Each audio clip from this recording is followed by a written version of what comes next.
Lectura del Conflicto de los Siglos, capítulo 5, el lucero de la Reforma. Antes de la Reforma, hubo tiempos en que no existía sino muy pocos ejemplares de la Biblia, pero Dios no había permitido que su palabra fuese destruida completamente. Sus verdades no habían de quedar ocultas para siempre. Le era tan fácil quitar las cadenas a las palabras de vida como abrir las puertas de las cárceles y quitar los cerrojos a las puertas de hierro para poner en libertad a sus siervos. En los diferentes países de Europa hubo hombres que se sintieron impulsados por el Espíritu de Dios a buscar la verdad como un tesoro escondido y que, siendo guiados providencialmente hacia las Santas Escrituras, estudiaron las sagradas páginas con el más profundo interés. Deseaban adquirir la luz a cualquier costo. Aunque no lo veían todo con claridad, pudieron discernir muchas verdades que hacía tiempo yacían sepultadas. Iban como mensajeros enviados del cielo, rompiendo las ligaduras del error y la superstición, y exhortando a los que por tanto tiempo habían permanecido esclavos a que se levantaran y afirmaran su libertad. Salvo entre los valdenses, la palabra de Dios había quedado encerrada dentro de los límites de idiomas conocidos tan solo para la gente instruida. Pero llegó el tiempo en que las Santas Escrituras iban a ser traducidas y entregadas a gentes de diversas tierras en su propio idioma. Había ya pasado la oscura medianoche para el mundo. Las horas de oscuridad se desvanecían y en muchas partes aparecían señales de la llegada del amanecer. En el siglo XIV surgió en Inglaterra el lucero de la Reforma, John Wycliffe, que fue el heraldo de la Reforma no tan solo para Inglaterra, sino para toda la cristiandad. La gran protesta que lanzó contra Roma no iba a ser nunca acallada, porque inició la lucha que habría de resultar en la emancipación de los individuos, las iglesias y las naciones. Wycliffe recibió una educación liberal. Para él era el amor de Jehová el principio de la sabiduría. Se distinguió en la universidad por su ferviente piedad, a la vez que por su talento notable y su profunda erudición. En su sed de saber trató de conocer todos los ramos del saber. Se educó en la filosofía escolástica, en los cánones de la iglesia y en el derecho civil, especialmente en el de su país. En sus trabajos posteriores le fue muy provechosa esta temprana enseñanza.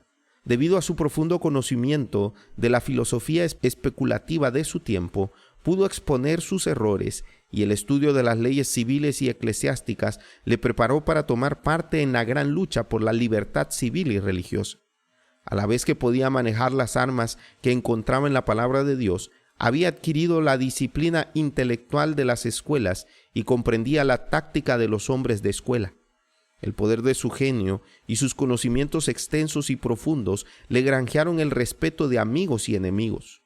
Sus partidarios veían con orgullo que su campeón sobresalía entre los intelectos más notables de la nación, y sus enemigos se veían imposibilitados para arrojar desdén sobre la causa de la Reforma por una exposición de la ignorancia o debilidad de su defensor. Estando Wycliffe todavía en la universidad, se dedicó al estudio de las Santas Escrituras.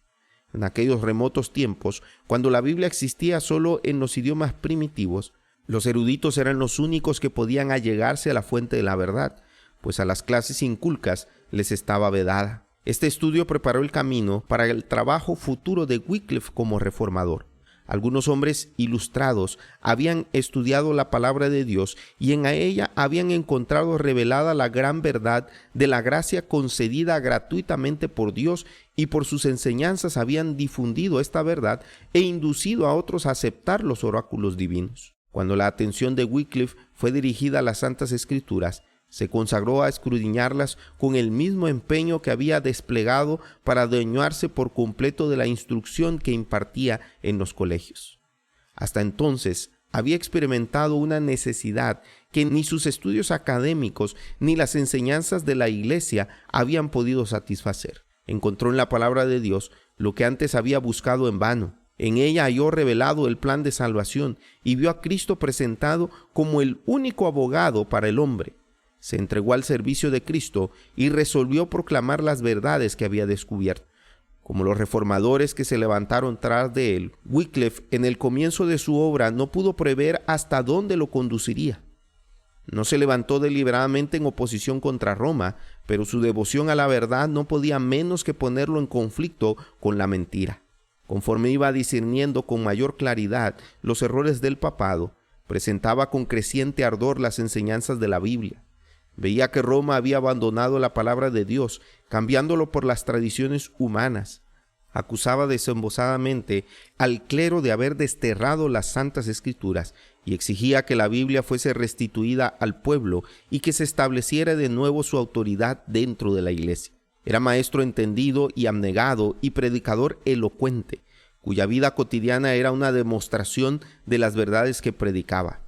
Su conocimiento de las santas escrituras, la fuerza de sus argumentos, la pureza de su vida y su integridad y valor inquebrantables le ganaron la estima y la confianza de todos.